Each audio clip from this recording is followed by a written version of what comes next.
காவல்துறை பல்வேறு வழக்குகளில் அவர்களால் திறமையாகவோ நடுநிலையாகவோ செயல்பட முடியவில்லை என்கின்ற ஒரே காரணத்தினால்தான் நீதிமன்றங்களில் SIT என்று சொல்லக்கூடிய சிறப்பு புலனாய்வு பிரிவுகளும் CBI போன்ற உத்தரவுகளும் இன்று நீதிமன்றம் பிறப்பித்துக் கொண்டிருக்கிறது. இதை பற்றி பேசுகின்ற பொழுதும் என்னை பேச அனுமதிக்கவில்லை. ஏனென்றால் காவல்துறை பத்தியே நீங்க பேசக்கூடாதுன்னு சொல்லிட்டார். ஏன்னா நாங்க இருக்கிறது 4 MLA தான். நான் பேசுகின்ற பொழுது ஆதரவு கொடுத்திருக்கின்ற அண்ணா திராவிட முன்னேற்ற கழகம் இன்னைக்கு எங்க கூட்டணியில் தான் இருக்காங்க. அவங்களுக்கு சேர்த்து நன்றி சொன்னாங்க. அமைச்சர்கள் எல்லாம் எந்திரிச்சு நாங்கள் சொன்னதை தாண்டி செய்து கொண்டிருக்கிறோம் என்று பதிலளித்திருக்கிறார்கள். அவர்கள் எல்லாம் ஒருவேளை ஊடக செய்திகளை பார்ப்பதில்லை போல் இருக்கிறது. போராடுகின்ற மக்களை பற்றி கவலைப்படுவதில்லை என்பது தெரிய வருகிறது. பல்வேறு கருத்துக்களை பேரவையில் எடுத்து வைக்கின்ற பொழுது வழக்கம் போல பேரவையினுடைய தலைவர் அவர்கள் இதை பேச வேண்டும், இதை பேசக்கூடாது என பல்வேறு நிபந்தனைகளை விதித்தார். ஆனாலும் கூட பேசி முடித்ததற்கு பின்பாக நாங்கள் பேசுகின்ற அந்த வீடியோக்களை நீங்கள் கொடுக்க வேண்டும் என கேட்டிருந்தேன். அது கிடைக்குமா என்கின்ற சந்தேகம் மீடியாக்காரர்களுக்கே இருப்பதால் பேசுற விஷயத்தை நீங்க இன்னொரு தடவை சொல்லுங்க அப்படின்னு கேட்டதால சொல்றேன்.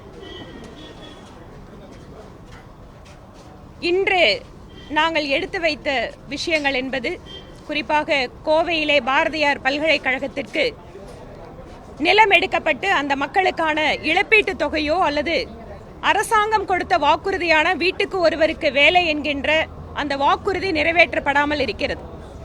நீதிமன்ற உத்தரவுகள் பல்வேறு நீதிமன்றங்கள் வாயிலாக பிறப்பிக்கப்பட்டும் கூட கோவையிலே வடவள்ளி, கல்வீரம்பாளையம், சோமையாம்பாளையம் போன்ற கிராமத்தை சேர்ந்த மக்கள் 40 வருடங்களுக்கு மேலாக இழப்பீட்டுத் தொகை பெறுவதற்காக போராடி கொண்டிருக்கிறார்கள். அந்த வேலை வாய்ப்பு என்பது கூட முழுமையாக அனைவருக்கும் வழங்கப்படவில்லை. இது குறித்து அரசினுடைய கவனத்திற்கு கொண்டு வருகின்ற பொழுது இது காலதாமதம் இருக்கிறது என்பதை அரசு ஒப்புக்கொள்கிறது. ஆனால் அதே சமயம் இவர்களுக்கு நாங்கள் ஏதாவது ஒரு சட்ட சிக்கலை தாண்டி ஏதாவது செய்ய முயற்சி செய்ய முடியுமா என பார்க்கிறோம் என்றுதான் சொல்லி இருக்கிறார்கள். இவை இல்லாமல் பொருளாதார ரீதியாக பின்தங்கிய மக்களுக்கு உச்சநீதிமன்றத்தினுடைய தீர்ப்பின்படி 10% இடஒதுக்கீடு வழங்கப்பட வேண்டும். ஆனால் தமிழகத்தில் வாழ்கின்ற முன்னேறிய வகுப்பினர் இடஒதுக்கீட்டினுடைய பலனை அனுபவிக்காத சமுதாய பிரிவுகளை சார்ந்தவர்கள் கிட்டத்தட்ட 70 ஜாதிகளுக்கு மேல் இருக்கிறார்கள். முன்னேறிய வகுப்புனா ஏதோ 1-2 தான் கண்ணுக்கு தெரியுறாங்க எல்லாத்துக்கும். இஸ்லாமியர்கள், கிறிஸ்தவர்கள் முதல் கொண்டு இந்த 10% பொருளாதார பின்தங்கிய வகுப்புக்கான இடஒதுக்கீட்டினுடைய பலனை அனுபவிக்காமல் இருக்கிறார்கள். இந்தியா முழுமைக்கும் பொருந்தக்கூடிய உச்சநீதிமன்றத்தினுடைய தீர்ப்பு தமிழகத்தில் அமல்படுத்தப்படவில்லை. இதை சுட்டிக்காட்டி பேசுகின்ற பொழுது சட்டப்பேரவைத் தலைவர் அவர் ஒரு விஷயத்தை சொன்னாரு. ஆனால் இதற்கான பதில் என்பது அரசாங்கத்திடம் இல்லை. ஏனென்றால் ஒன்று, அவர்கள் நீதிமன்றத்தில் சென்று விலக்கு பெற்று இருக்க வேண்டும். இல்லை என்று சொன்னால் இதற்கென்று ஒரு தனியான சட்ட மசோதாவினை நிறைவேற்றி இருக்க வேண்டும். இவை எதுவுமே இல்லாமல் மாநில அரசாங்கத்தில் இருக்கிற வேலை வாய்ப்புகள், கல்வி நிலையங்களில் 5 ஏக்கருக்கும் குறைவாக நிலம் வைத்திருக்கின்ற, 8 லட்சத்துக்கும் குறைவாக வருமானம் வைத்திருக்கின்ற முன்னேறிய வகுப்பை சார்ந்த ஏழைகள், அவர்களுக்கான நீதி தமிழகத்தில் மறுக்கப்பட்டு வருகிறது. இவர்களுக்கென்று குரல் எழுப்புவதற்கு யாருமே இன்று தயாராக இல்லை.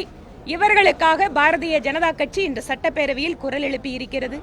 இவை இல்லாமல் காவல்துறை பல்வேறு வழக்குகளில் அவர்களால் திறமையாகவோ நடுநிலையாகவோ செயல்பட முடியவில்லை என்கின்ற ஒரே காரணத்தினால்தான் நீதிமன்றங்களில் SIT என்று சொல்லக்கூடிய சிறப்பு புலனாய்வு பிரிவுகளும் CBI போன்ற உத்தரவுகளும் இன்று நீதிமன்றம் பிறப்பித்துக் கொண்டிருக்கிறது.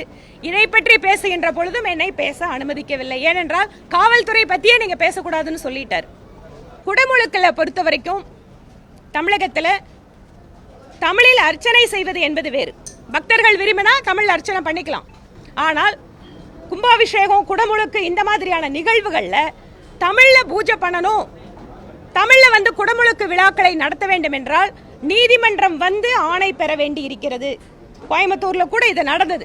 தமிழ்ல நீங்க பண்ணிக்கலாம்னு சொல்லிட்டு அவங்களை கொண்டு போய் ஒரு ஓரமா உட்கார வச்சுட்டாங்க நீதிமன்ற தீர்ப்புக்கு பின்னால கூட. அதனால் குடமுழுக்கு விழாக்களில் சமஸ்கிருதமும் தமிழும் சமமாக நடத்தப்பட வேண்டும் என்கின்ற கோரிக்கை வச்சேன். அதுவும் வழக்கம் போல அமைச்சர் எந்திரிச்சு நாங்க அர்ச்சனை பண்றோம்னு சொல்லிட்டாரு. எப்பவுமே நாங்க கேட்கறது ஒண்ணு, அவங்க பதில் சொல்றது ஒண்ணு. அதே மாதிரி வழக்கத்துல தான் இன்னைக்கு பதில் சொன்னாங்க. ஆமாங்க, ஏன்னா நாங்க இருக்கிறதே 4 எம்எல்ஏ தான். நான் பேசுகின்ற பொழுது ஆதரவு கொடுத்திருக்கின்ற அண்ணா திராவிட முன்னேற்ற கழகம் இன்னைக்கு எங்க கூட்டணியில் தான் இருக்காங்க. அவங்களுக்கு சேர்த்து நன்றி சொன்னாங்க. அரசாங்கத்தோட உத்தரவுகள் முன்னுக்கு பின் முரணாக இருக்கிறது அப்படிங்கிறதையும் குறிப்பிட்டு காட்டினேன். ஏனென்றால் பெயர் மாற்றம் மட்டுமே அந்த மக்களை ஒரு முன்னேறிய பாதைக்கு எடுத்து செல்ல முடியாது. இங்க தமிழகத்தில் பார்த்துட்டீங்கன்னு சொன்னா சமூக நீதி விடுதிகள்னு பேர் மாற்றம் பண்ணியிருக்காங்க. ஆனா நிறைய சமூக நல விடுதிகள், சமூக நீதி விடுதிகள்ல அந்த பட்டியலினத்தை சார்ந்த ஒடுக்கப்பட்ட அந்த மாணவ மாணவிகளுக்கு சரியான உணவு, சுகாதாரமான சூழல், இவையெல்லாம் எதுவும் இல்லாமல் போர்டை மட்டும் மாத்திட்டு இருக்கீங்க. அதே போல காலனி அப்படிங்கிற பெயர் மாற்றத்தை நாங்க வரவேற்கிறோம். நீங்க ஒரு பிரிவை சார்ந்தவர்களை ஒரு சமுதாயத்தினுடைய கீழ்நிலையில வச்சு பார்க்கக்கூடியதை எந்த விதத்திலையும் நாங்க ஒத்துக்கல. ஆனா அதே சமயம் காலனிங்கிற பேரை மாத்துறது மூலமா நாங்க பட்டியலினத்தை சார்ந்தவங்களை உயர்த்திட்டேன்னு சொல்லக்கூடிய இந்த ஏமாற்று வேலையை மாநில அரசு செய்யக்கூடாது அப்படின்னு சொல்லியிருக்கு. உண்மையாகவே அவர்களுக்கு சம அந்தஸ்து, உரிமை, சம வாய்ப்புகள் அவர்களுக்கு வழங்கப்பட வேண்டும். ஏன்னா தமிழ்நாட்டில் தாங்க சமூக நீதி பேசுற திராவிட மாடல் அரசாங்கத்தில் தான் பட்டியலின மக்கள் மீதான துன்புறுத்தல் என்பதும் அவர்கள் மீதான குற்றங்கள் என்பதும் அதிகமாக நடந்து கொண்டிருக்கிறது. இதை பற்றி எல்லாம் கவலைப்படாமல், இதற்கெல்லாம் நடவடிக்கை எடுக்காமல் நாங்க காலனிங்கிற பேரை மட்டும் மாத்திட்டு போறோம்னு சொல்றாங்க. நான் இன்னொரு விஷயத்தையும் சொன்னேன். நீங்க சாய்பாபா காலனி கோயம்புத்தூர்ல என் தொகுதியில தான் இருக்கு, என்ஜிஓ காலனி, இதுல எல்லாம் காலனி எடுத்துட்டீங்கன்னா அந்த பேரை எப்படி வச்சு கூப்பிடுறது அந்த பகுதிக்கு? ஸோ ஒரு காஸ்மெட்டிக் சேஞ்ச் அல்ல. நீங்க ஏதோ ஒரு சொல்றதுக்காக, ஒரு மேக்கப் பண்றதுக்காக ஒரு விஷயத்தை பண்ணாதீங்க. உண்மையாகவே அந்த மக்களுக்கு பலனளிக்கக்கூடிய விஷயங்களை செய்ய வேண்டும் என்பதற்காக அதை குறிப்பிட்டேன்.